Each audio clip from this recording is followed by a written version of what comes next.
نحمده ونصلي على رسوله الكريم اما بعد فاعوذ بالله من الشيطان الرجيم بسم الله الرحمن الرحيم رب اشرح لي صدري ويسر لي امري واحلل عقدة من لساني يفقهوا قولي.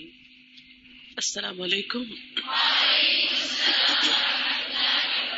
کیا حال ہے آپ لوگوں کا؟ آپ سب کے پاس پمفلٹ ہے؟ سب کے پاس ہونا چاہیے. یہ جو پمفلٹ اس وقت میں آپ کے ساتھ پڑھوں گی انشاءاللہ، یہ ریسنٹلی چھپوایا ہے.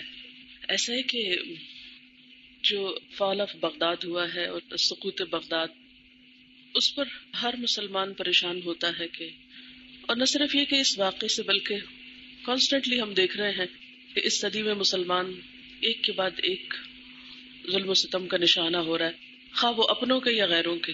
لیکن اگر دیکھا جائے تو ہم سب سمجھتے ہیں کہ اس وقت امت مسلمہ کا جو رول ہونا چاہیے یا جو اس کی ذمہ داری بنتی ہے وہ نہیں نبھائی جا رہی اور وہ پوری طرح ادا نہیں ہو رہی. اس میں ہم سب پریشان ہوتے ہیں لیکن یہ سمجھ میں نہیں آتا کہ کیا کریں. پھر بعض اوقات یہ بھی ہوتا ہے کہ لوگ ہم سے ایکسپیکٹ کرتے ہیں کہ ہم ان کی رہنمائی کریں. یہ سمجھ میں نہیں آتا کہ کیا کریں، کس کو کیا کہیں، کب کیا کہیں. تو قرآن پاک ہی کی چند آیات کو اس پیمفلٹ میں جمع کیا گیا ہے، اور کراچی میں ہم یہ کر رہے ہیں کہ اسٹوڈنٹس کے ذمہ لگایا ہے کہ وہ میکسیمم لوگوں تک آگے پہنچائیں. یعنی اپنے گھر میں پڑھ کے سنائیں، کسی اسکول میں پڑھ کے سنائیں، کہیں رشتہ داروں کی گیدرنگ میں، محفل میں، جس چیز کو دے سکیں دیں. تو بنیادی طور پر اس کا میسج کیا ہے کہ اب بھی نہ جاگے تو، یعنی اس کا مطلب کیا ہے اب بھی نہ جاگے تو؟ یعنی امت مسلمہ کب تک اپنی ذمہ داریوں سے کنارہ کشی کر کے یا اپنے فرائض ادا نہ کر کے خواب غفلت میں مبتلا رہے گی؟ اس کا مجھے رات ایک تجربہ بھی ہوا. کل رات ہم فیصل آباد سے آ رہے تھے تو راستے میں کچھ گاڑی خراب ہو گئی، راستہ کچھ لمبا ہو گیا. اب ہوتا یہ ہے کہ جب سفر لمبا ہو جاتا ہے تو آپ چلتے چلتے پہلے تو دیکھتے رہتے ہیں ڈرائیور کس طرح چلا رہا ہے، کوئی ادھر ادھر کچھ نہ، حالانکہ آپ کی ذمہ داری نہیں ہوتی، لیکن آپ بلا وجہ کانشیس رہتے ہیں کہ کیا ہو رہا ہے. کوئی چھوٹی سی چیز بھی آگے پیچھے ہو رہی ہے تو آپ سمجھتے ہیں کہ جیسے اس کو کنٹرول کرنا آپ کا کام ہے، لیکن ایک وقت آتا ہے کہ آپ تھک جاتے ہیں. تو ایسے ہی ہوا ہم سب کے ساتھ کہ ہم گاڑی میں جو بھی لوگ بیٹھے ہوئے تھے، تو جب سفر کم رہ گیا تو ہم سب سونے لگ گئے، اور اتنی شدت کی نیند تھی کہ جو ڈرائیور اور اس کے ساتھ شخص تھا ان کو نہیں پتا تھا ہمیں جانا کہاں ہے، نا اسلام آباد میں کہاں آنا ہے. انہیں الہدا کا نام بھی نہیں پتا تھا، نہ ہی یہ پتا تھا، کسی نے ہمارے لیے وہاں سے ارینج کیا تھا. اب وہ ہم سے پوچھے، اور ہمیں اتنی نیند آئی ہوئی تھی، ہم نے سے کہا کہ آپ اسلام آباد لے چلے. جب اس نے اسلام آباد کا موڑ کاٹ لیا ادھر سے، کہتے ہیں اب کدھر کو جانا ہے؟ ہم نے کہا ابھی سیدھا ہی چلے، ورنہ 2-3 کٹ آتے ہیں نا. اچھا میرا بالکل دل نہ چاہے کہ میں آنکھیں کھو، ایک تو میری طبیعت بھی کچھ ٹھیک نہیں، تو میں نے کہا آپ سیدھے ہی چلے، ورنہ ہوتا ہی کہ پہلے ہی موڑ سے یا دوسرے سے تو موڑ ہی جاتے ہیں اس طرف، ایک گزرا، دوسرا، تیسرا. ہم نے کہا 0 پوائنٹ سے موڑ لینا. اس کو کیا پتا 0 پوائنٹ کیا ہے. ہوش ہمیں جب آئی کہ جب 0 پوائنٹ بھی کراس ہو گیا. تو میں نے اسما کو جگایا، میں نے کہا اسما اب بھی نہ جاگے تو مری پہنچ جائیں گے، کیونکہ ہمیں وہ سیدھا ہی لے جا رہا تھا اور ہم آپ پارا پہ چلے گئے. Can you imagine? یعنی ہمیں اس قسم کی نیند تھی کہ وہ ہمیں پوچھتا تھا تو ہم آنکھ کھولتے تھے اندھیرے میں، کچھ سمجھ نہیں، پھر کہتے ابھی سیدھا چلے. پھر یہ ایک راستے میں جو موٹر وے پہ وہ ہوتا ہے نا چیک آؤٹ کرتے ہیں جب، تو اسما نے سوتے سوتے بیگ سے نکالا اور اس کو دے دیا. جب اسلام آباد انٹر ہو تو پھر ایک چوکی آتی ہے، پھر اسی طرح جھومتے نکالا تو پھر دے دیا. کہتے ماما وہ شخص ہنس رہا تھا کہ یہ خود تو سو رہے ہیں اور ہمیں پڑھا رہے، اب بھی نہ جاگے. تو خیر یہ تو ایک لطیفہ تھا کہ جو اس کے ساتھ ہوا. کراچی سے آتے ہوئے بھی الحمدللہ اسی دن یہ چھپ کے آیا تھا، کلاس میں بھی بات ہوئی تھی، اور ہم نے بھی کلی سے شروع کیا. کلی ہوتا ہے نا جو سامان اندر لے جاتا ہے، اس سے شروع کیا، پھر ٹکٹ بنانے والوں کو بورڈنگ پاس جو ایشو کرتے ہیں ان کو دیا، پھر آگے جو چیک کرتے ہیں پولیس ان کو دیا، پھر آگے جب آخری چیکنگ ہوتی ہے بورڈنگ پاس چیک کر کے جہاز کی طرف بھیجتے ان کو دیا. پھر جہاز میں بیٹھے تو ایئر ہوسٹس کو دیا، وہاں سے جو پائلٹ تھے ہمارے ساتھ کراچی سے ایک اور بہن استفائی ہیں، تو انہوں نے ایئر ہوسٹس کو دیا کہ اس کو تقسیم کر دیں. وہ کہنے لگی میں پہلے آگے سے پوچھ لوں تو پھر تقسیم کرتی ہوں. جب وہ آگے لے گئے تو انہوں نے پڑھا، انہیں اچھا لگا. انہوں نے کہا کہ جنہوں نے یہ تیار کیا کیا ان سے مل سکتے ہیں؟ تو ایئر ہوسٹس آئی تو میں پھر خیر چلی گئی. جا کے کیبن میں جہاں پائلٹ اور کو پائلٹ ہوتے ہیں وہ تھوڑا اور تبصرہ کرنے کہنے لگے کہ میری وائف آپ کی کلاسز میں جاتی ہے اور آپ تقسیم کر دیں. خیر پھر انہوں نے ادیبہ نے سارے پیسنجرز کو بھی تقسیم کیا. اس کے بعد جب ہم اترے تو اس وقت بھی نکلتے نکلتے جو ہمارے ہاتھ لگا. لیکن الحمدللہ اس میں ایک چیز تھی کہ کچھ لوگوں کو تو آپ دے دیتے ہیں کہ یہ آپ پڑھ لیجئے، لیکن کچھ لوگوں کو آپ ہمیشہ اس طرح کریں، آپ پڑھنا پسند کریں گے، آپ لینا چاہیں گے، کبھی بھی کسی پہ مسلط نہ ہوا کریں یہ آپ ضرور پڑھیں، یہ نہ کہیں کسی کو. پھر وہ کیا ہوتا ہے، ضرور کا ری ایکشن ہوتا ہے، یہ تو کبھی نہیں پڑھیں گے کیونکہ ہم کسی کی بات تو ماننے والے نہیں.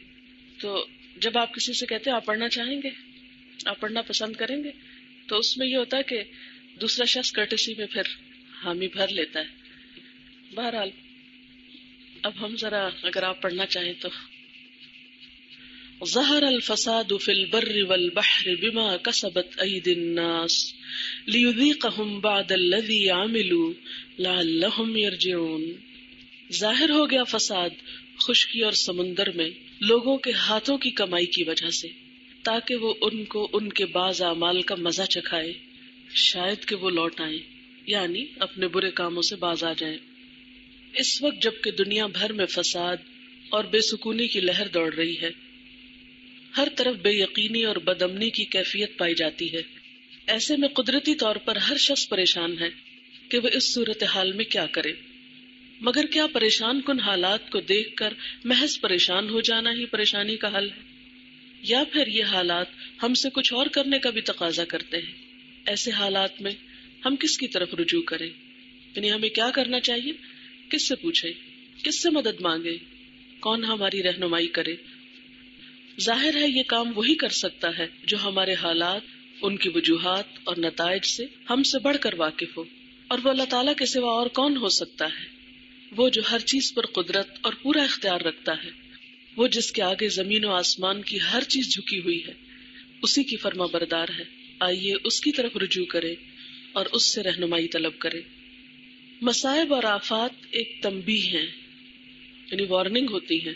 جب کوئی مصیبت آتی ہے، کوئی تکلیف آتی ہے، اس کی حیثیت کیا ہوتی ہے، کیوں آتی ہے تکلیف؟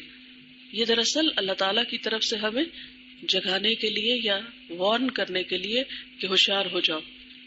ہر نگاہ عبرت رکھنے والے کے لیے افراد اور قوموں کی زندگیوں میں آنے والی آفات اور تباہیوں سے سبق سیکھنا ضروری ہے.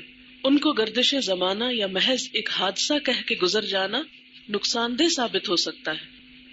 عموماً لوگ جب کوئی مصیبت آتی ہے تو کیا کہتے ہیں، ایکسیڈنٹ ہو گیا، ایکسیڈنٹ کہتے ہیں نا، یا حادثہ ہو گیا، لیکن سبق نہیں سیکھتے اس سے کہ کیوں ہوا، میری غلطی کہاں تھی، دوسرے کی غلطی کیا تھی، آئندہ مجھے کس چیز سے بچنا چاہیے کہ یہ حادثہ نہ ہو. کچھ تو قدرتی آفات ہوتی ہیں. اب مثلاً پچھلی قوموں پہ جتنی بھی سزائیں آئی ہیں، جتنی بھی قومیں برباد ہوئی ہیں، عاد ہو، سمود ہو، قوم نوح ہو علیہم السلام، ان سب پہ قدرتی آفات آئی ہیں نا. کسی پہ سیلاب آیا، کسی پہ آندھی آئی، کسی پہ اور اسی طرح کی زلزلہ آیا. تو دنیا کی تاریخ میں ان سارے واقعات کو کیا کہا جاتا ہے، قدرتی آفت. اور بس اس سے سبق نہیں سیکھتے ہم. جبکہ قدرتی آفات ہو یا ویسے کوئی بیماری یا تکلیف یا پریشانی ہو، مثلا میں نے اپنی بیماری سے بہت سبق سیکھا ہے اور مجھے وجہ پتہ چل گئی کہ کیوں ہوئی ہوں میں بیمار. اور آئندہ مجھے کوشش کرنی چاہیے کہ میں نصیحت پکڑ کے، عبرت پکڑ کے ان اسباب سے پرہیز کروں. تو خواہ ہماری ذات پہ کوئی تکلیف آئے، بیماری آئے، یا پھر دنیا میں کوئی تکلیف آئے، یا امت مسلمہ پہ کوئی تکلیف آئی ہے، تو یہ سب کیا ہے، دراصل ایک وارننگ ہے، اللہ تعالیٰ کی طرف سے ایک تنبیہ ہے. ان مصیبتوں کو گردش زمانہ یا محض ایک حادثہ کہہ کے گزر جانا نقصان دہ ثابت ہو سکتا ہے. ارشاد باری تعالیٰ ہے وَلَنُذِيقَنَّهُم مِّنَ الْعَذَابِ الْأَدْنَىٰ دُونَ الْعَذَابِ الْأَكْبَرِ لَعَلَّهُمْ يَرْجِعُونَ. اس بڑے عذاب سے پہلے ہم اسی دنیا میں کسی نہ کسی چھوٹے عذاب کا مزہ انہیں چکھاتے رہیں گے، شاید کہ یہ رجوع کر لیں، یعنی اپنی غلطیوں سے سبق سیکھ کر یہی توبہ کر لیں، یہی اصلاح کر لیں. لیکن عموماً ہماری ذات پہ کوئی تکلیف آتی ہے تو ہم کہتے ہیں وائرس پھیلا ہوا ہے، اور یہ کہہ کے اپنے آپ کو بچا جاتے ہیں. ٹھیک ہے، وائرس کس نے پھیلایا، وہ کہاں سے آ گیا؟ اور اس نے مجھے کو کیوں اٹیک کیا، اوروں کو کیوں نہیں کیا؟ کوئی کمزوری تو میرے اپنے اندر ہے نا، کوئی وجہ تو ہے. لیکن عموماً ہم وجہ نہیں تلاش کرنا چاہتے اور نہ اصلاح چاہتے ہیں اس کی. اچھا اسی طرح اب مثلاً بغداد پہ اگر ایک آفت آئی تو ہم اگر صرف چند اقوام کو بلیم کرتے رہے، امت مسلمہ پہ جہاں بھی کوئی مصیبت آئے ہم کہیں فلاں جگہ فلاں کا قصور ہے، فلاں جگہ فلاں کی سازش ہے. پھر کسی کو سازش کرنے کا موقع ملے کیوں؟ سازشیں تو ہمیشہ سے ہوتی آئی ہیں، کوئی نہیں ہو رہی ہیں. کیا نبی صلی اللہ علیہ وسلم کے خلاف سازشیں نہیں ہوئی تھی؟ لیکن اللہ تعالیٰ نے آپ کو کس طرح ان سازشوں سے محفوظ رکھا؟ کبھی غور کیا ہم نے؟ کیا وجہ ہے کہ آج کے مسلمان ہی سازشوں کا شکار ہو رہے ہیں؟ اللہ تعالیٰ کیوں نہیں ہماری حفاظت کرتا؟ وجہ ہمارے اپنے اندر ہے، کمزوری اپنے اندر ہے، لیکن ہم نہیں اسے جاننا چاہتے اور نہ دور کرنا چاہتے. سب سے آسان طریقہ کیا ہوتا ہے کہ دوسرے کو بلیم کر دیا جائے، قصور دوسرے پر ڈال دیا جائے اور خود اپنے آپ کو بری ذمہ قرار دے دیا جائے. اس سے نقصان سراسر پھر اپنا ہوتا ہے. تو جب تک امت مسلمہ اپنی ناکامی کے اسباب جان کر ان کی اصلاح نہیں کرے گی، اس وقت تک حالات نہیں بدل سکتے. آفات سے بچنے کا نسخہ کیا ہے؟ قرآن پاک میں اللہ تعالیٰ فرماتے ہیں فَلَوْلَا كَانَتْ قَرْيَةٌ آمَنَتْ فَنَفَعَهَا إِيمَانُهَا إِلَّا قَوْمَ يُونُسَ لَمَّا آمَنُوا كَشَفْنَا عَنْهُمْ عَذَابَ الْخِزْيِ فِي الْحَيَاةِ الدُّنْيَا وَمَتَّعْنَاهُمْ إِلَىٰ حِينٍ. چنانچہ کوئی بستی ایمان نہ لائی کہ ایمان لانا اس کو فائدہ دیتا یا اس کے لیے نفع مند ہوتا سوائے یونس علیہ السلام کی قوم کے. جب وہ ایمان لے آئے تو ہم نے رسوائی کے عذاب کو دنیاوی زندگی میں ان پر سے ٹال دیا اور ان کو ایک وقت خاص تک کے لیے زندگی سے فائدہ اٹھانے کا موقع دیا. گویا اللہ تعالیٰ پر ایمان اور اس کی اطاعت کا راستہ ہی کامیابی کا راستہ ہے. حل کیا ہے؟ رب کی طرف پلٹ آئیں. وَأَنِيبُوا إِلَىٰ رَبِّكُمْ وَأَسْلِمُوا لَهُ من قبل ان یأتیکم العذاب ثم لا تنصرون. پلٹ آؤ اپنے رب کی طرف اور مطیع بن جاؤ اس سے پہلے کہ تم پہ عذاب آ جائے اور پھر کہیں سے تمہیں مدد نہ مل سکے. اچھا آپ دیکھیں، ہم سب چھوڑیں باقیوں کو، اپنا اپنا جائزہ لیں، میں اپنا آپ اپنا. ہم سب اس بات کو تو مانتے ہیں نا کہ ہمارے ایمان کا لیول اوپر نیچے ہوتا رہتا ہے. کبھی عبادت شوق سے کرتے ہیں، کبھی عبادت پھیکی پھیکی ہونے لگتی ہے، کبھی نیکی کے کام میں دوڑتے ہیں اور کبھی نیکی کے کام میں چلتے بھی نہیں، بیٹھ جاتے ہیں. ایسا ہوتا ہے کسی کے ساتھ؟ آپ میں سے سب کے ساتھ ہوتا ہے نا. اس کو آپ کیا نام دیتے ہیں؟ یہ کیا چیز ہوتی ہے؟ اللہ کی رحمت؟ اس کو آپ اللہ کی رحمت کہیں گے اپنے اوپر؟ اس کو کیا نام دیں گے؟ یہ کیا چیز ہوتی ہے؟ میں تو کہتی ہوں کہ یہ اللہ کی ناراضگی کا ایک انداز ہے. نیکی کی توفیق ملنا، نیکی کے قابل ہونا اللہ کی خاص رحمت سے ہوتا ہے، توفیق سے ہوتا ہے. اور نیکی کے کام سے محروم ہونا، نیکی کے کام میں پیچھے ہو جانا، نیکیوں میں پیچھے چلے جانا، آپ اس کو اللہ کی رحمت کہیں گے؟ نہیں. اچھا جب ایسا ہونے لگتا ہے تو پھر ہم کیا کرتے ہیں؟ حل کیا ڈھونڈتے ہیں؟ اس کا علاج کیا کرتے ہیں؟ یہ بھی ڈپریشن کا ہی ایک مائنیوٹ سا دورہ ہوتا ہے نا. عموماً ہم کیا کرتے ہیں؟ لوگوں پہ نظر ڈالتے ہیں، کون ہماری مدد کرے. کرتے ہیں نا ایسا؟ اس کے پاس روتے ہیں، اس کے پاس روتے ہیں، اس کو اپنا حال سناتے ہیں، اس کو سناتے ہیں، راہ چلتے ہر ایک کو کہتے رہتے ہیں ہمارا ایمان بڑا کمزور ہو رہا ہے. کیا اس سے حل ہو جاتا ہے؟ مجھے یہ بتائیے کہ کتنی دفعہ ایسا ہوا کہ آپ کا ایمان کمزور ہو اور آپ لوگوں سے اس کا شکوہ کریں اور لوگ آپ کو علاج بتا دیں اور اس کا حل آپ کو مل گیا؟ کم از کم مجھے تو کبھی نہیں ایسا فائدہ ہوا. مجھے تو ایسا کرنے سے الٹا زیادہ نقصان ہوتا ہے. میں پتہ کیا کرتی ہوں؟ انیبوا الی ربکم، فوراً اللہ کی طرف رجوع، استغفار کی کثرت، نفل حاجت. یا اللہ ان گناہوں کی بھی معافی دے جو ہم نے کیے اور ہم جانتے ہیں ہم نے کیے، اور ان کی معافی بھی دے دے جو ہم نے کیے اور ہمیں پتہ بھی نہیں ہم نے کیے.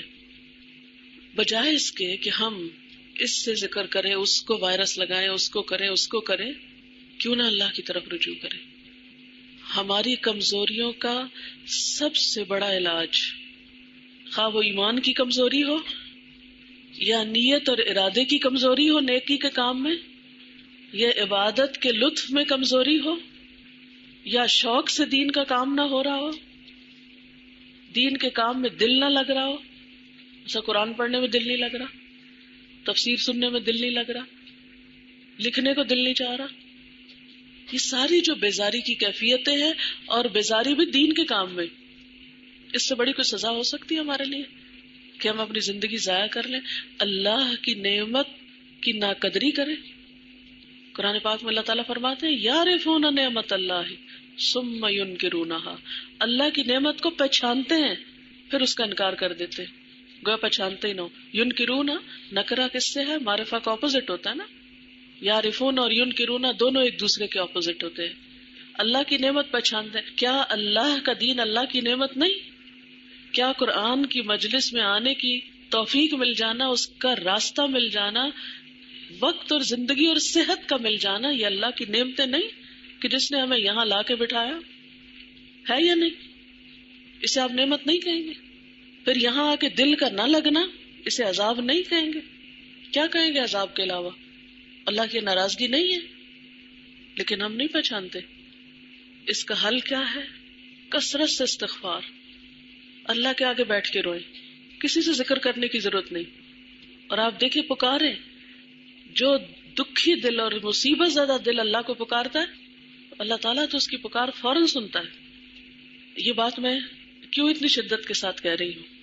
میں نے یہ ہفتہ جو قرآن نہیں پڑھا ہے نا، میں جانتی ہوں میرے دل کے اوپر کیا گزری ہے، حالانکہ میں کیسٹ تلاوت کی لگا کے سن لیتی ہوں بیچ میں، کیونکہ کان بھی میرے نہیں سن پاتے۔ جب مجھے فلو کا اٹیک ہوتا ہے تو میرے سب سے زیادہ آنکھیں، ناک، کان، پورا یہ جو اوپر کا حصہ ہے جو سارا استعمال ہوتا ہے سوچ بچار میں اور بولنے میں اور پڑھانے میں اور پھر لوگوں کی بات سننے میں، سب متاثر ہوتا ہے، شدید متاثر ہوتا ہے۔ لہٰذا ایون ذکر تک کرنا میرے لیے دوبھر ہو جاتا ہے۔ میں چونکہ پرسنلی ریسنٹلی اس ایکسپیرینس سے گزری ہوں، تو ان دنوں میں جو کچھ میں سوچتی رہی ہوں اور جو کیفیات میرے اوپر آتی رہی ہیں، اس کو میں رکھ کے سوچتی رہی ہوں ان سارے لوگوں کے بارے میں جو قرآن سے تعلق نہیں رکھتے، یا جن کا تعلق قرآن سے مضبوط نہیں ہے، یا جو قرآن کی نعمت کی قدردانی نہیں کرتے، پھر ان کے دلوں کا حال کیا ہوتا ہوگا۔ تو بہت سی باتیں اللہ تعالیٰ نے دل میں ڈالی ہیں، شاید اور میرے ذریعے لوگوں کو سکھانا چاہتا ہے، اور سب سے پہلے خود مجھے کو، کیونکہ ایک اچھا ہر وقت اللہ کی محبت میں دھڑکنے والا اور خوش رہنے والا اور ایمان کے ساتھ چلنے والا دل کیا محسوس کرے کہ کس کا دل مردہ ہے یا کس کا دل ڈاواں ڈول ہے، یا وہ کیفیت کیا ہوتی ہے۔ تو اس بیماری نے مجھے اس ڈاواں ڈول دل، اس مردہ دل، اس بیمار دل، اس دین میں دلچسپی نہ رکھنے والے دل کی کیفیات سمجھائی ہیں، اور اسباب مجھے اللہ تعالیٰ نے سجھائے ہیں کہ کیا گزرتی ہوگی وہ لوگ، زندہ کس طرح رہتے ہیں، وہ زندوں میں مردہ لاشیں ہیں جو قرآن کے بغیر دل ہے۔ میں نے وہ حدیث پڑھی تھی، اس کا ترجمہ ہے وہ دل جس میں قرآن کا کوئی حصہ نہیں وہ ویران گھر کی طرح ہے۔ ویران گھر کی طرح ہے وہ دل جس میں قرآن نہیں نا۔ اور قرآن کا حال کیا ہوتا ہے؟ اگر آپ اس کو مضبوط نہیں پکڑتے تو وہ اس اونٹ سے بھی زیادہ تیزی سے نکل جاتا ہے جو رسی توڑا کے جاتا ہے، جس کی رسی کھول دی جائے تو وہ جتنی تیزی سے بھاگ جائے گا، گم جائے گا آپ سے، یہ بھی اتنی تیزی سے نکلتا ہے۔ میں جس کا دن رات پڑھنا پڑھانا کئی سالوں سے الحمدللہ یہی ہے، اگر ایک ویک کی بریک آتی ہے اس میں تو حال کیا ہوا ہے۔ تو جو لوگ قرآن ایک سال پڑھ کے پھر پڑھنا چھوڑ دیتے ہیں یا تعلق کم کر لیتے ہیں، تو میں بہت اچھی طرح محسوس کر سکی ہوں کہ پھر ان کا حال کیا ہوگا، اور پھر انہیں کرنا کیا چاہیے۔ کہ میں اپنے اوپر بہت سے تجربے ان دنوں کرتی رہی ہوں کہ مجھے اپنے آپ کو ٹھیک کرنے کے لیے کیا کرنا ہے، کیا کرنا ہے۔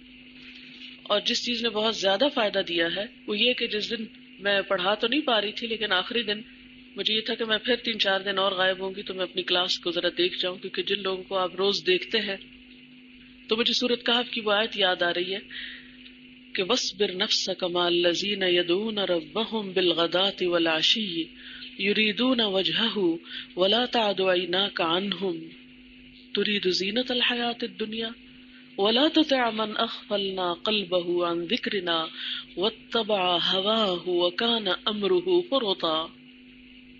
وَاصْبِرْ نَفْسَكَ، جما کے رکھو اپنے نفس کو، اپنے آپ کو، اپنے دل کو، کس کے ساتھ؟ مع الذین، ان لوگوں کے ساتھ، یدعون ربہم، جو پکارتے ہیں اپنے رب کو بالغداۃ والعشی، صبح و شام، ولا تعد عیناک عنہم، اپنی نگاہیں ان سے نہ پھیرنا، اپنی نگاہیں نہیں ہٹانا ان سے. میں نے کہا میرے دل کا قرار کس میں ہے کہ میں قرآن کی مجلس میں جا کر بیٹھوں، بھلے میں نہیں پڑھا سکتی، میں ان لوگوں کو جو صبح شام اپنے رب کو پکارتے ہیں، جو اس مجلس کو سجاتے ہیں، میں ان کے ساتھ جا کے بیٹھ جاؤں، بس میرا علاج اسی میں.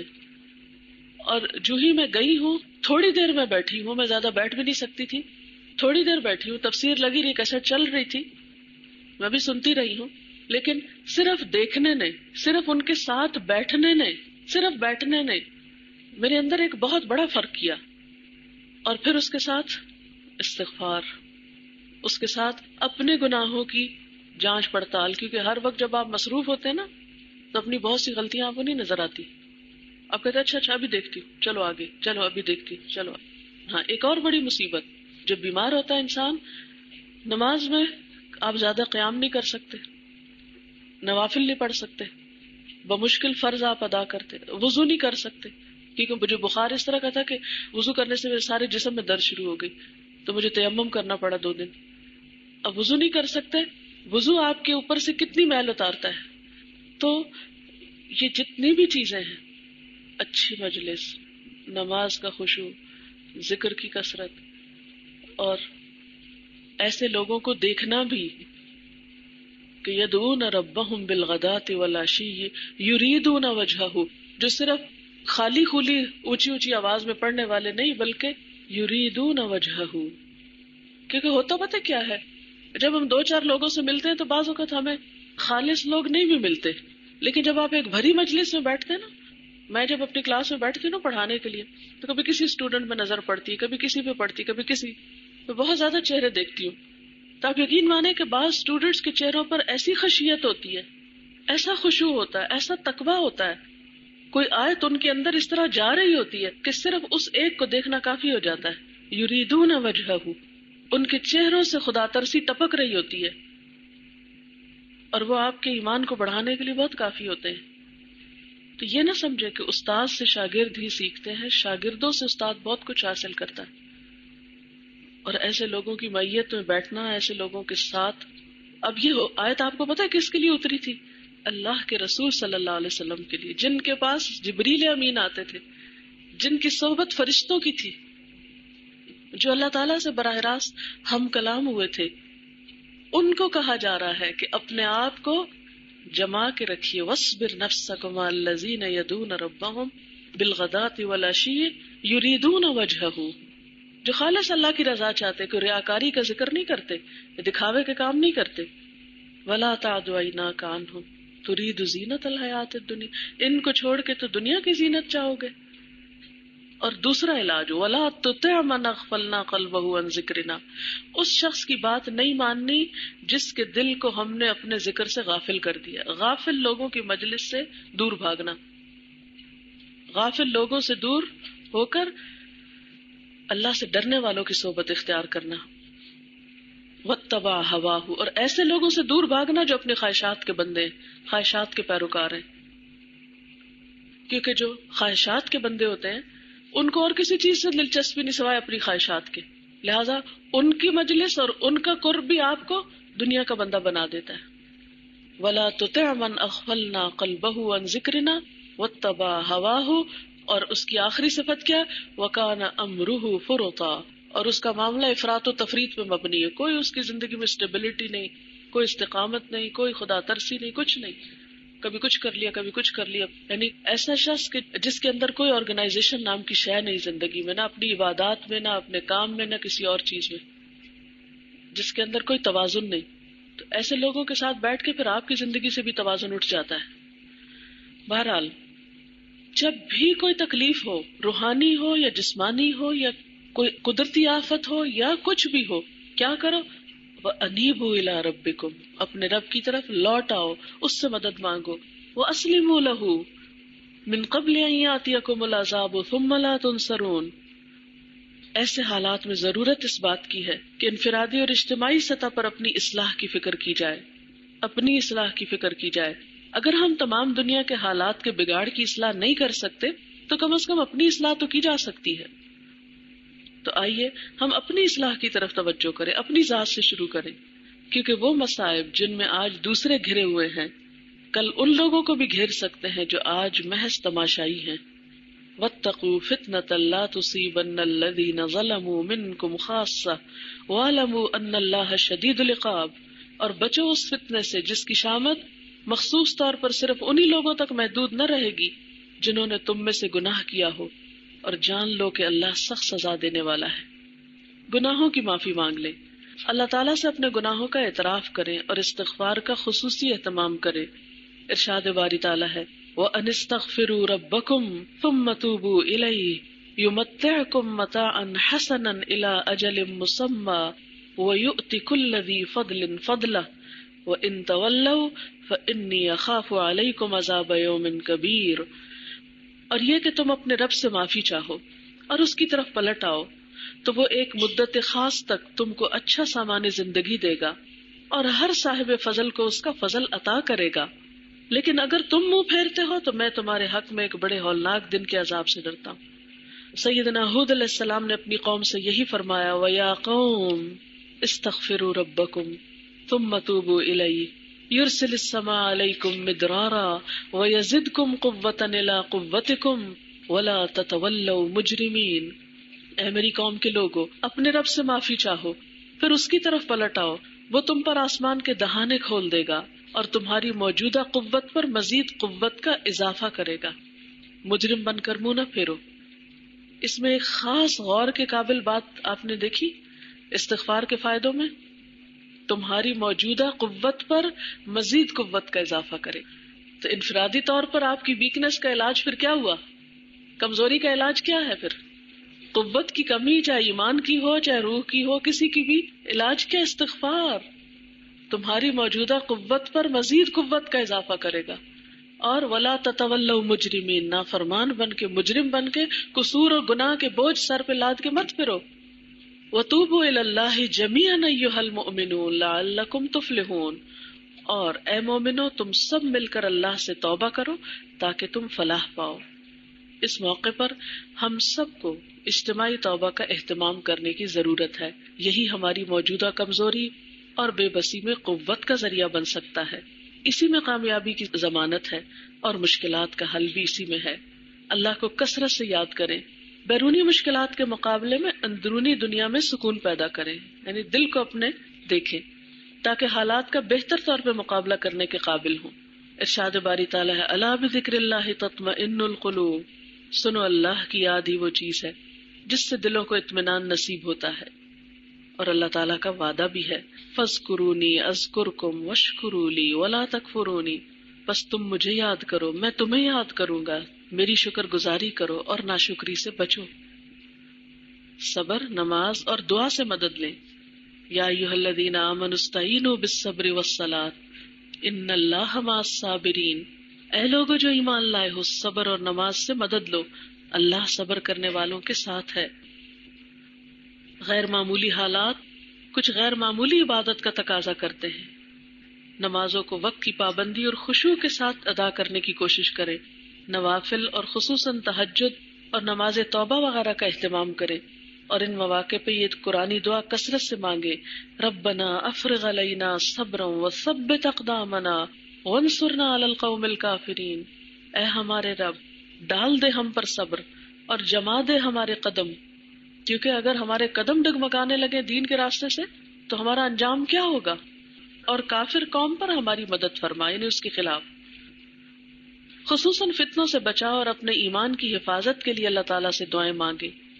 مصیبت زدہ لوگوں کے لیے بھی کثرت سے دعائیں مانگے اور اپنی استطاعت کے مطابق جس قسم کی بھی عملی مدد ظلم کو روکنے اور مظلوم کی امداد کے لیے ممکن ہو کریں. رسول اللہ صلی اللہ علیہ وسلم نے ارشاد فرمایا دعا نازل شدہ آفات اور جو ابھی نازل نہیں ہوئی سب کے لیے فائدہ مند ہے، لہٰذا اے اللہ کے بندو دعا ضرور کیا کرو. تو آپ دیکھیں ہماری ساری کمزوری کا علاج کیا ہے؟ استغفار میں، دعا میں. جب جہاں دیکھیں مشکل پڑی ہے پلٹے فوراً اللہ کی طرف. اس کو تو پکارتے نہیں، اس سے تو مدد مانگتے نہیں، لوگوں کی تلاش میں رہتے ہیں کہ لوگ ہماری مدد کریں. یاد رکھیں لوگوں سے بھی مدد مانگنی ہو تو پہلے اللہ سے مانگ کے لوگوں کے پاس جایا کریں تاکہ بھٹکنے سے بچے. قرآن پاک ذریعہ نجات ہے. قرآن پاک ذریعہ نجات ہے. رسول اللہ صلی اللہ علیہ وسلم نے فرمایا ان قریب ایک بڑا فتنہ سر اٹھائے گا. صحابی نے عرض کیا اس فتنے میں ذریعہ نجات کیا ہوگا؟ یعنی دنیا میں جتنے بھی فتنے آئیں گے نجات کس سے ملے گی؟ آپ صلی اللہ علیہ وسلم نے فرمایا اللہ کی کتاب. اس میں تم سے پہلے گزرے ہوئے لوگوں کے حالات ہیں, تم سے بعد ہونے والی باتوں کی خبر ہے, تمہارے آپس کے معاملات کا فیصلہ ہے. جو کوئی اسے چھوڑ کر کسی اور بات کو اپنی ہدایت کا ذریعہ بنائے گا اللہ اسے گمراہ کر دے گا. اللہ کی مضبوط رسی یہی ہے, یہی حکمتوں سے بھری ہوئی یاد دہانی ہے, یہی بالکل سیدھی راہ ہے. جس نے اس کے ساتھ بات کی سچ کہا, جس نے اس پہ عمل کیا اجر پائے گا, جس نے اس کی بنیاد پہ فیصلہ کیا اس نے انصاف کیا. ارشاد باری تعالیٰ ہے کتاب انزلناہ الیک مبارک لیدبروا آیات ولیتذکر اولو الالباب. یہ ایک بڑی برکت والی کتاب ہے جو ہم نے تمہاری طرف نازل کی ہے تاکہ یہ لوگ اس کی آیات پر غور کریں اور عقل اور فکر رکھنے والے اس سے سبق لیں. لہذا ضرورت اس بات کی کہ اس کتاب کو پڑھا اور سمجھا جائے, اس کے پیغام کو دوسروں تک پہنچایا جائے, اس کی رہنمائی میں زندگی گزارنے کے اصول طے کیے جائیں. رسول اللہ صلی اللہ علیہ وسلم نے فرمایا خیرکم من تعلم القرآن وعلمہ, تم میں سب سے بہتر وہ لوگ ہیں جو قرآن کا علم حاصل کریں اور دوسروں کو اس کی تعلیم دیں. نیکی کے کاموں میں جلدی کریں, نیکی کے کسی موقع کو ہاتھ سے نہ جانے دیں, مہلت عمل نہ جانے کب ختم ہو جائے. رسول اللہ صلی اللہ علیہ وسلم نے فرمایا بادروا بالاعمال فتنا کقطع اللیل المظلم, اے لوگو جلدی کرو اعمال خیر کرنے میں ان فتنوں سے پہلے جو تاریک رات کے ٹکڑوں کی طرح ہر طرف چھائے ہوئے ہوں گے. حقوق العباد کی ادائیگی پہ خاص توجہ دیں, انسانوں کے حقوق ادا کرنے میں تاخیر نہ کریں. بندوں کو حقوق سے محروم کرنا ظلم ہے اور ظلم کی سزا دنیا اور آخرت دونوں میں ملتی ہے. رسول اللہ صلی اللہ علیہ وسلم نے فرمایا ظلم کرنے سے بچو, اس لیے کہ قیامت والے دن ظلم اندھیروں کا باعث ہوگا. پھر صدقہ و خیرات کا خصوصی اہتمام کریں. بلاؤں اور آفات سے بچنے کے لیے صدقے سے بڑھ کے کوئی چیز فائدہ مند نہیں. آپ نے فرمایا صدقہ خیرات دینے میں جلدی کرو, اس لیے کہ بلا صدقے سے نہیں بڑھتی, یعنی آگے نہیں جا سکتی. صدقہ اللہ کے غضب کو ٹھنڈا کرتا ہے اور بری موت کو دور کرتا ہے. نیکی کا حکم دے, برائیوں سے روکے. کنتم خیر امۃ اخرجت للناس تأمرون بالمعروف وتنہون عن المنکر وتؤمنون باللہ, تم بہترین امت ہو جسے لوگوں کے لیے پیدا کیا گیا, تم نیک باتوں کا حکم دیتے ہو اور برائی سے روکتے ہو اور اللہ پر ایمان رکھتے ہو.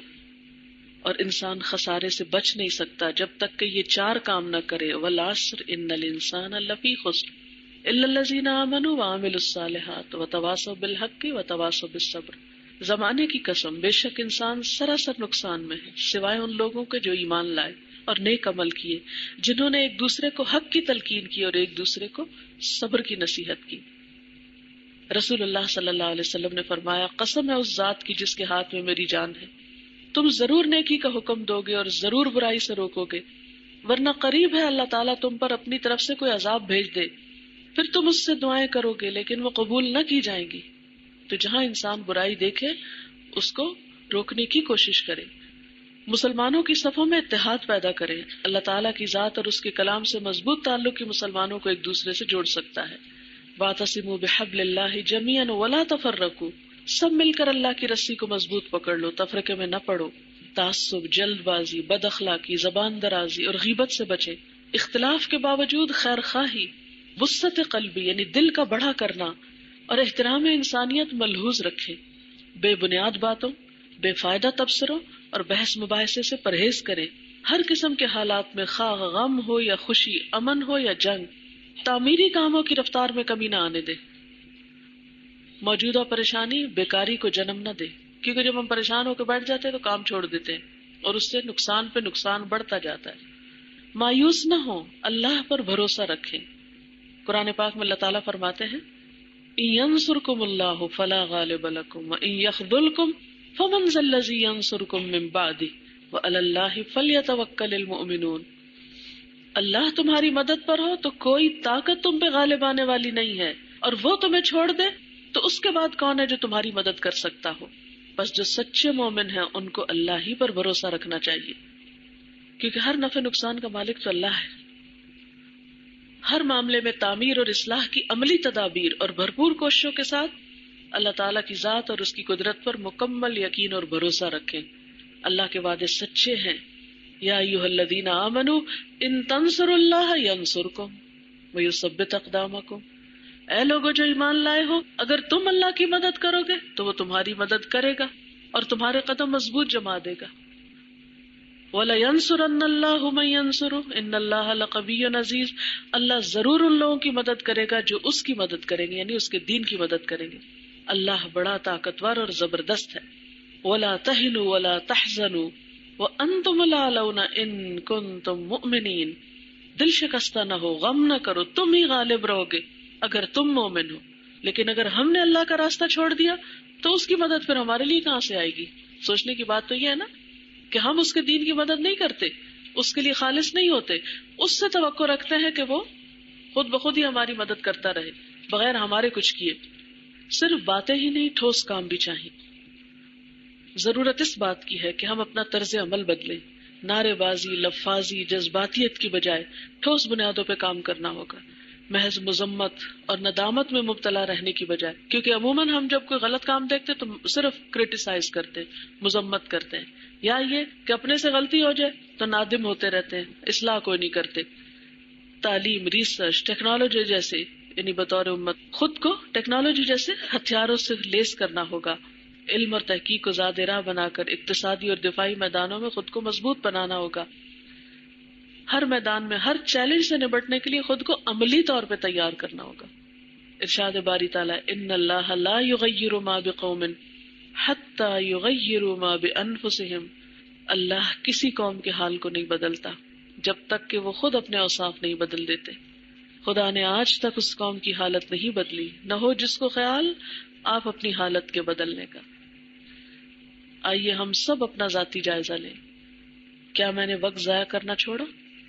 کیا میں نے سستی، کاہلی اور غفلت چھوڑی؟ کیا میرے تعمیری کاموں یعنی ذاتی اصلاح کی کوشش، خیر کے کاموں میں آگے بڑھنے کی رفتار میں تیزی آئی؟ کیا میرے معمولات، تفریحات، دعوتیں، شاپنگ، گپ شپ، اس میں کچھ تبدیلی آئی؟ کیا میں نے اپنے فرائض، عبادات اور ذمہ داریاں ادا کرنے کی فکر کی؟ کیا میں نے اخلاقی برائیاں مثلا غیبت، جھوٹ، جھگڑا اور خیانت چھوڑ دی؟ میں نے اللہ تعالیٰ کے دین کی خدمت کے لیے کیا قربانی کی؟ اگر آج مجھے موت آ جائے تو کیا میں اللہ تعالیٰ سے ملاقات کے لیے تیار ہوں؟ اگر ہم خود کو نہیں بدل سکتے تو دنیا کے حالات کیسے بدل سکتے؟ اب آپ میں سے کوئی کچھ کہنا چاہے تو یو آر ویلکم۔ جو لوگ ہاسٹل میں ہیں اس کو گھر پوسٹ کر دیں خط میں ڈال کے، اور ان کو آگے لکھ دیں کہ آگے 10 لوگوں کو پڑھ کے سنا دیں۔ بالکل، ایمان کمزور ہے نا، اپنے اندر کمزوری ہے، جب تک یہ دور نہیں ہوگی تو ہم اٹھ ہی نہیں سکتے۔ مقابلے کی قوت اس وقت ہوتی ہے جب آپ خود مضبوط، دیکھیں نا، جیسے میں بیمار ہوں، میں کمزور ہوں جسمانی طور پہ، کوئی آ کے میرے اوپر خدا نخواستہ حملہ کرے تو میں کیا کر سکتی ہوں؟ کچھ کر سکتی ہوں؟ کچھ نہیں کر سکتی۔ بعین ہی اگر ایمانی طور پر کمزور ہوں، روحانی طور پہ کمزور ہوں، تو کوئی بھی میرے سامنے آئے تو میں کہاں سے مقابلہ کر سکتی ہوں؟ اور پھر آپ یاد رکھیں کہ ایمانی قوت جو ہوتی ہے وہ جسمانی سے بڑھ کر ہوتی ہے، اس کو مضبوط کرنے کی ضرورت ہے، اور اس کے لیے اخلاص چاہیے ہوتا ہے، ہر کام صرف اللہ کے لیے۔ جب تک یہ نہ ایمان نہیں مضبوط ہوتا، کیونکہ شرک ہے نا، کسی اور کی خوشی کے لیے کام کرنا، لوگوں کو راضی کرتے پھرنا، لوگوں کی نظروں میں اچھا بننا، یہ شرک ہے، شرک اصغر ہے۔ جس خرابی کا شکار ہم انجانے سے ہو جاتے ہیں تو اس سے پھر کاموں میں اخلاص پیدا ہی نہیں ہوتا، برکت ہی نہیں آتی۔ آپ اللہ کے لیے خالص ہو کے تو ایک دفعہ دیکھیں، پھر آپ دیکھیں کہ آپ کی چھوٹی چھوٹی کوششیں کتنی کارآمد ہوتی ہیں۔ ہم چھوٹی چھوٹی ظاہری چیزوں کے اوپر تو خوب توکل رکھتے ہیں، لیکن اللہ تعالیٰ چونکہ نظر نہیں آتے، اس کی طاقت اور قوت بھی ہم محسوس نہیں کرتے، اس لیے اس پہ بھروسہ نہیں کرنا چاہتے۔ اور کوئی کچھ کہنا چاہے؟ بالکل، ہمارے پاس وقت ہے، مہلت ہے، لیکن ہم موت کے لیے تیار نہیں ہیں۔ ہم سب سمیت میرے اپنے آپ سے پوچھیں، ہم اپنی نمازوں سے مطمئن ہیں؟ وہ کون سا دن پھر زندگی میں آئے گا جب ہم مطمئن ہو کے صاف ستھری اچھی نماز پڑھیں گے؟ وہ کوئی الگ دن طلوع ہوگا؟ کیا ہم جو کام کر رہے ہیں، مثلاً آپ قرآن پڑھ رہے ہیں اور میں پڑھا رہی ہوں، کیا ہم حق ادا کر رہے ہیں؟ جتنی ہم میں ہمت، طاقت، وقت ہے، کیا ہم اس کو صحیح استعمال کر رہے ہیں؟ جو ہم نے کسی سے کوئی قرضہ لیا ہے یا کوئی امانت ہے ہمارے پاس، ہم نے لوٹانے کی فکر کی ہے؟ یعنی ہم واقعی تیار نہیں ہیں موت کے لیے. جتنے قصور ہم اپنے خود جانتے ہیں، کوئی اور تو نہیں جانتا. اگر خود اپنے لیے سچے دل سے رو کے معافی نہیں مانگتے تو بعد والے ہمارے لیے معافی مانگیں گے؟ وہ بھی ہم جیسے ہی ہے نا. وہ ہمارے لیے کتنا رو کے مانگیں گے، اور کون کس کے لیے کتنا رو کے دعائیں مانگتا ہے. کسی نے اپنا تجربہ بھیجا ہے، میرا جب ایمان کا لیول کم ہو تو میں حاجت کے نفل پڑھ کر یہ دعا خصوصاً پڑھتی ہوں: اللہم اغفر لی خطیئتی وجہلی واسرافی فی امری وما انت اعلم بہ منی، اللہم اغفر لی ہزلی وجدی وخطئی وعمدی وکل ذالک عندی. کہتی ہے کہ اس کے بعد ایک دم میرے دل کی کیفیت بدلتی ہے. الحمدللہ، یہ مصنون دعاؤں میں دعا شامل ہے. یعنی ہم دو ایکسٹریم پہ چلے جاتے ہیں نا، یا تو اللہ تعالیٰ کا نام ہی نہیں لیتے اور یہ کہتے ہیں سب کچھ ہم خود ہی کر لیں گے، اور یا پھر جب بگاڑ بیٹھتے ہیں کام تو پھر کہتے ہیں اللہ تعالیٰ سیدھا کر دے گا. یہ کسی اور نے لکھا ہے، میرے ساتھ بھی کچھ ایسا ہی ہوا. بخاری کی کلاس میں فصیحہ باجی نے بات کی کہ ہم لوگوں کی بجائے اپنا معاملہ اللہ کے سامنے پیش کیوں نہیں کرتے، اس کی طرف رجوع کیوں نہیں کرتے. میں بہت پریشان تھی اور اس کی وجہ مجھے خود بھی سمجھ نہیں آ رہی تھی. میں نے بہت دفعہ چاہا کہ کسی باجی سے شیئر کروں، لیکن پھر باجی کی بات یاد آتی اور میں مسلسل یہ پڑھتی رہی: اللہ اللہ ربی لا اشرک بہ شیئا. اور رات کو بھی کافی دیر نیند نہ آئی، رو کر اللہ سے دعا کی اور یہی دعا بار بار پڑھی اور کسی کے پاس نہ گئی، نہ کسی سے شیئر کیا. الحمدللہ مجھے بے حد سکون ملا، اور اس دوران میرا پورا بھروسہ اللہ پر تھا، کیونکہ ہم نے قرآن میں پڑھا ہے اللہ تعالیٰ ہر پکارنے والے کی پکار کو سنتا ہے جب وہ اسے پکارتا ہے. یہ دعا میں اگر کسی کو بھی پریشان دیکھوں تو اس کو پڑھنے کے لیے کہتی ہوں. بہت اچھی بات ہے. اس میں آپ دیکھیں کہ رسول اللہ صلی اللہ علیہ وسلم پریشانی کے موقع پہ کیا کیا کرتے تھے؟ یہی دعا پڑھتے تھے نا: اللہ اللہ ربی لا اشرک بہ شیئا. اور پھر اسی طرح وہ ایک اور لا الہ الا اللہ العظیم الحلیم، وہ بھی ان دعاؤں میں لکھی ہوئی ہے.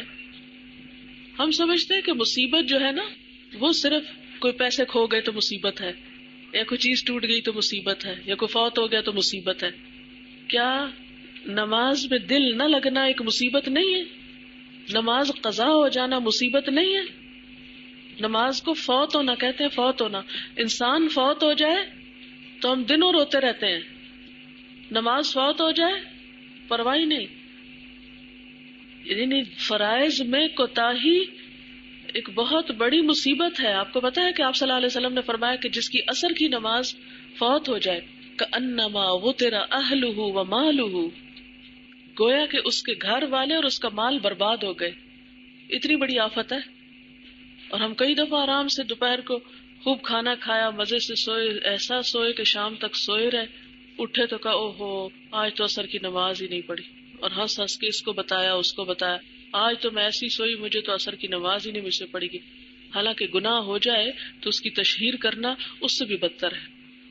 جو لائٹلی دوسروں سے ذکر کر رہا ہے او ہو میری تو نماز ہی نہیں ہوئی آج، جس کا مطلب وہ دوسروں کو بھی ایک غلط بات بتا رہا ہے کہ نماز ختم ہو جائے تو کوئی افسوس کی بات نہیں، بس ٹھیک ہے جو ہو گیا سو ہو گیا. کبھی ایسا ہوا کہ ہماری کوئی نماز قضا ہوئی اور ہم نے کسی سے ذکر کیا ہو آج میری نماز قضا ہو گئی، تو کسی نے آگے سے افسوس کا اظہار کیا؟ کبھی ہوا؟ کوئی بھی نہیں. ہمیں اندازہ ہی نہیں کہ ہم کتنے بڑے لاس سے گزرتے ہیں، کیونکہ دنیا میں رزلٹ نظر نہیں آتا نا. ان ساری چیزوں کو پڑھ کر دل کو بہت تسلی ہوئی. اللہ نے راستے بتا دیے ہیں، ہر طرح سے رہنمائی کی ہے. اب پہلا قدم مجھے اٹھانا ہے، پہلی کوشش میری اور پھر اللہ کی مدد آئے گی. بالکل. اسے لکھا first I started pleasing my people but now I started pleasing to my loving Allah. It's better to say please to Allah rather than people. دیکھیں کہ اللہ کی محبت حاصل ہونے کا مطلب یہ نہیں ہوتا کہ ہم انسانوں سے بے نیازی برتیں یا انسانوں سے محبت نہ کریں.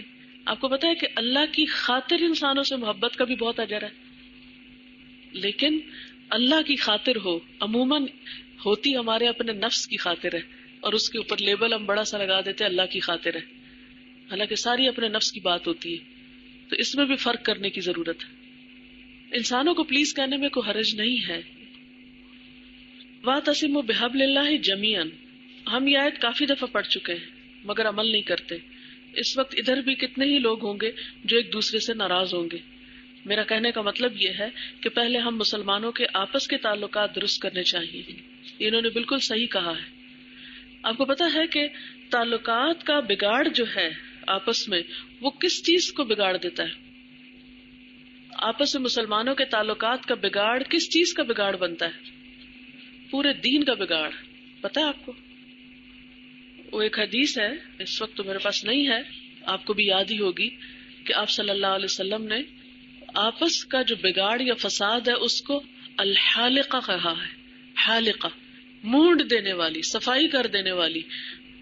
لوگوں کو آپ نے فرمایا کہ بالوں کو مونڈنے والی چیز نہیں بلکہ یہ تو دین کو مونڈ ڈالتی ہے. یعنی انسانوں کا جو انسانوں کے ساتھ آپس کا بگاڑ ہوتا ہے نا، یعنی باہمی تعلقات کا اچھا نہ ہونا، ایک دوسرے سے بدگمانی رکھنا، ایک دوسرے کے لیے دل میں نفرت رکھنا، ایک دوسرے کو معاف نہ کرنا، دل تنگ کرنا، تکبر کا مظاہرہ کرنا، دوسروں کو اکڑ کے دکھانا کہ مجھے نہیں پرواہ تمہاری، مجھے نہیں ضرورت تمہاری. یہ کیا رویہ ہے؟ مومن تو مومن کے لیے کیا ہوتا ہے؟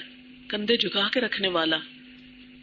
یا مومن مومن کے لیے اکڑ دکھانے والا. کہیں پڑھا آپ نے؟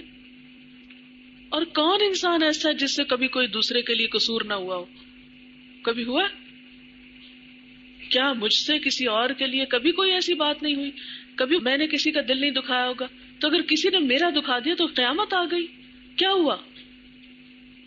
اگر میں چاہتی ہوں کہ میں نے کسی کو ستایا تو وہ مجھے معاف کر دے، تو کیا میرے اندر یہ ظرف نہیں ہونا چاہیے کہ میں بھی پھر لوگوں کو معاف کر دیا کروں؟ کبھی آپ سوچے تو کہ اتنا دل کو میلا رکھ کے اتنا گند اٹھا کے کس کا نقصان کر رہے ہیں ہم؟ اور آپ نے فرمایا تھا کیا میں تمہیں بتاؤں، نماز، روزے، حج، زکوٰۃ سے زیادہ فائدہ مند چیز اصلاح ذات البین، لوگوں کے باہمی تعلقات کی اصلاح کرا دینا. نماز روزے سے افضل عبادت ہے. لیکن ہم بگاڑ سے خوش رہتے ہیں، ان اسباب کو دور نہیں کرتے جس سے بگاڑ پیدا ہو، اور زیادہ اس کو پرووک کرتے رہتے ہیں، اور دلوں میں پال پال پال پال کے اس کو اتنا بڑا کر دیتے ہیں کہ بالآخر وہ ہم ہی کو لے ڈوبتا ہے گناہ. دیکھیں دین کا کام جو ہے نا، یہ بہت بڑا کام ہے، ہر ایک کے بس کی بات نہیں ہے، بہت بڑا کام ہے. یہ تو انبیاء نے کیا تھا. آپ کو میری بات سمجھ آئی؟ دین کا کام، دین کی تبلیغ کا کام، دین کو پھیلانے کا کام انبیاء کا کام ہے. یاد رکھیں چھوٹے دل والے لوگ اس کام کے قابل نہیں ہوتے. جو کسی کو معاف نہ کر سکے، جو اپنے دلوں سے حسد، بغض اور نفرتیں اور عداوتیں دور نہ کر سکے، جو تکبر دور نہ کر سکے، جو غلط فہمیاں نہ دور کر سکے، وہ لوگ اس کام کے قابل ہوتے ہی نہیں ہیں. وہ ہلکے ہوتے ہیں نا، ہلکے پیٹ، ہلکے دل. وہ پھر جو بھی چیز ہلکی ہوتی ہے وہ اٹھا کے پھینک دی جاتی ہے، پھک جاتی، ادھر ادھر لگ جاتی. جیسے پانی بہ رہا ہوتا ہے نا، تو چند تنکے اگر آ جائیں اس میں تو کبھی وہ ادھر چپٹ جاتے ہیں، کبھی ادھر چپک جاتے ہیں، کہیں کسی پانی کے ریلے میں ادھر ادھر گر جاتے ہیں، ختم ہو گئے. تو اگر ہم لوگوں کا بھی ظرف بہت چھوٹا ہے، اگر دل بڑے چھوٹے ہیں، نظریں بڑی کوتاہ ہیں، کسی کو معاف نہیں کر سکتے، کسی کے لیے دل میں جگہ نہیں بنا سکتے، پھر ہم اس کام کے قابل نہیں. اور کوئی اور کرے، بہت سارے کام ہے دنیا میں. تو اگر ہم واقعی چاہتے ہیں نا اللہ یہ خدمت ہم سے لے، تو اتنا بڑا دل کرنا پڑے گا، اتنا بڑا کرنا پڑے گا کہ زخم کھا کے بھی معاف کرتے جانا پڑے گا. اور یہ سوچ کر کہ انسان ہے، یہ نہیں غلطیاں کریں گے تو کون کرے گا؟ ان سب نے غلطیاں کرنی. ایکسپیکٹ کیا کرے لوگوں سے، فرشتہ بننے کی بجائے ان کی غلطیوں کو ایکسپیکٹ کرے. اور میں ہر وقت ذہنی طور پہ تیار رہتی ہوں کسی نہ کسی کی کوئی غلطی نظر آ جائے اور میں اس کو وہی معاف کروں. میں لوگوں کے اچھے سلوک کی بجائے لوگوں سے نفرتیں ایکسپیکٹ کرتی ہوں. میں لوگوں سے خیرخائی کی بجائے لوگوں سے دشمنی ایکسپیکٹ کرتی ہوں.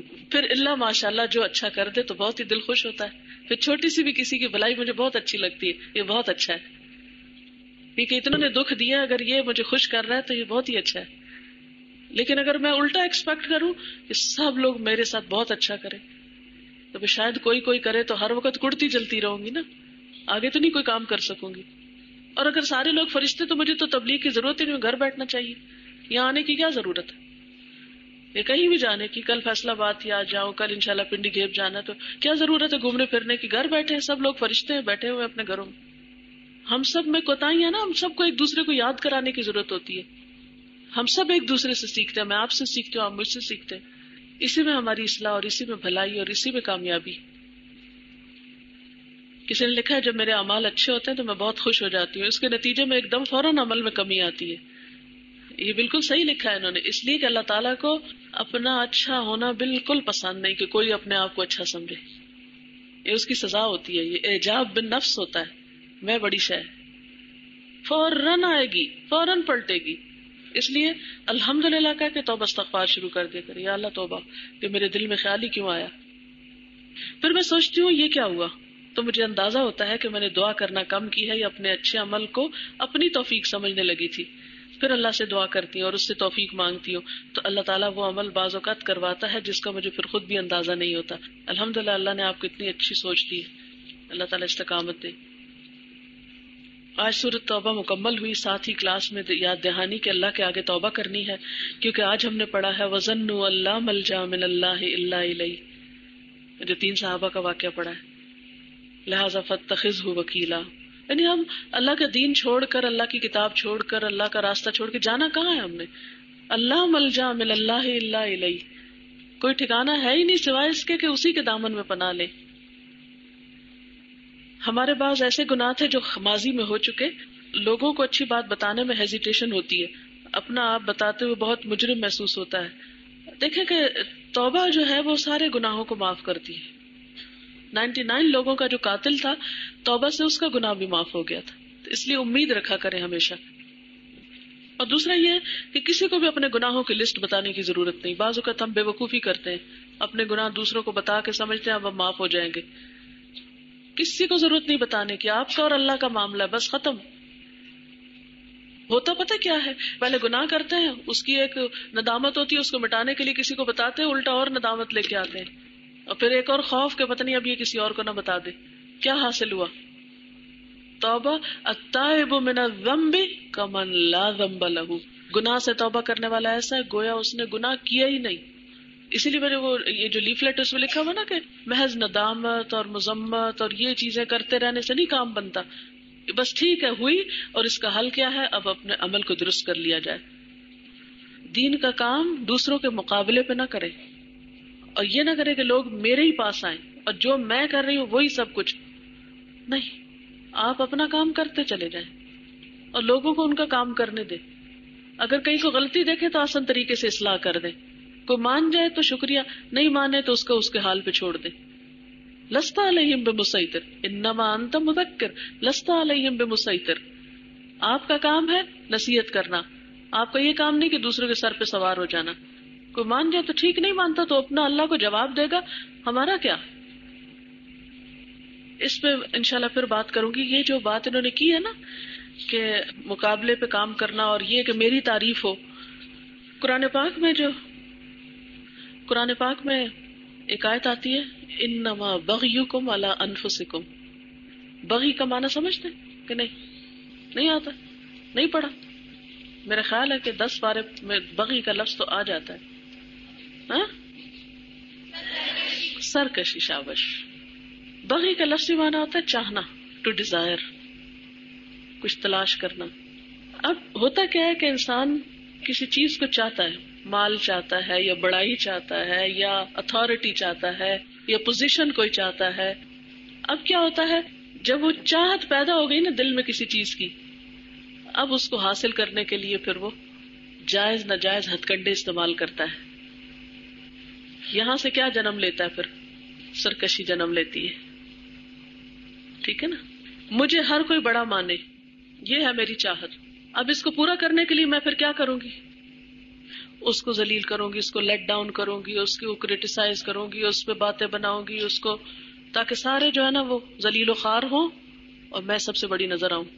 یہ سرکشی ہے. اچھا، اس کا نقصان کس کو ہوتا ہے؟ انما بغیکم علی انفسکم. جو تمہاری بغی ہے نا، سرکشی، یہ تمہارے اپنے سروں پہ پڑے گی، تمہارے ہی سر پھوڑے گی، تمہیں ہی ذلیل کرے گی. تو جب تک ہمارے دل سے یہ مذموم چیزیں نکل کر خیر نہیں آتی نا، حقیقی سچی خیر، اپنے سب سے بڑے دشمن ہم خود ہیں، سب سے بڑے دشمن خود ہیں ہم. کوئی ہمارے ساتھ کیا دشمنی کرے گا؟ خود اپنے عمل ضائع کرتے ہیں غیبت کر کے، خود اپنے عمل ضائع کرتے ہیں تکبر کر کے، خود اپنے عمل ضائع کرتے ہیں ہر وقت بدگمانیاں کر کے، کیونکہ ان بعض الظن اسم ولا تجسسوا. تو جتنے بھی حرام کام ہے نا، یعنی جب انسان دنیا کی محبت میں، حب جاہ، حب مال، حب اسٹیٹس، ان چیزوں میں مبتلا ہوتا ہے تو پھر سرکشی آتی ہے اس کے اندر، اور جب وہ آتی ہے تو اپنے ہی دین کا، اپنے ہی ایمان کا نقصان کرنا شروع کر دیتا ہے، اپنے ہی ہاتھوں اپنے کیے ہوئے کو تباہ کر کے رکھ دیتا ہے. اس شخص سے بڑا مظلوم اور قابل رحم کون ہوگا جو اپنے اوپر خود ظلم ڈھا رہا ہو؟ اس کا ہاتھ کون پکڑے گا؟ اوکے، اجازت چاہوں گی. سبحانک اللہم و بحمدک، نشہد ان لا الہ الا انت، نستغفرک و نتوب الیک. والسلام علیکم و رحمۃ اللہ وبرکاتہ.